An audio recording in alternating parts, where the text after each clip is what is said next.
বরিশালে জাতীয় পার্টির কার্যালয়ে হামলা, ভাঙচুর ও মারধরের ঘটনায় ডাকসুর সাবেক ভিপি নুরুল হক নূর ও রাশেদ খান সহ গণ অধিকার পরিষদের শতাধিক নেতাকর্মীর বিরুদ্ধে দ্রুত বিচার আইনে মামলা নেওয়ার নির্দেশ দিয়েছেন আদালত। বৃহস্পতিবার আদালত মামলাটি এজাহারভুক্ত করতে বরিশাল কোতোয়ালি মডেল থানার ওসিকে নির্দেশ দেন। জাতীয় পার্টির বরিশাল জেলা শাখার সাধারণ সম্পাদক ও মামলার আইনজীবী আব্দুল জলিল এই তথ্য নিশ্চিত করেছেন।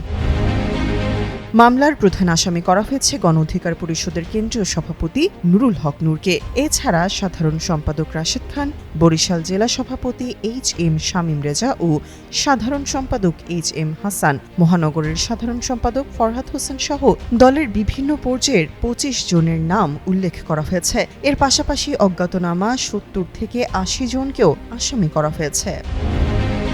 বাদীপক্ষের আইনজীবী আব্দুল জলিল জানান, গত 31শে মে গণ অধিকার পরিষদের নেতাকর্মীরা নগরীর ফকিরবাড়ি রোডে জাতীয় পার্টির কার্যালয়ে হামলা ও ভাঙচুর চালায়। ঘটনার পর তারা থানায় মামলা করতে গেলে পুলিশ তা গ্রহণ করেনি। পরবর্তীতে আদালতে অভিযোগ জানানো হয়। আদালতের নির্দেশ অনুযায়ী অভিযোগপত্র থানায় পাঠানো হয়েছে এবং ডিউটি অফিসার SI ডলি আদালতের আদেশ গ্রহণ করেছেন।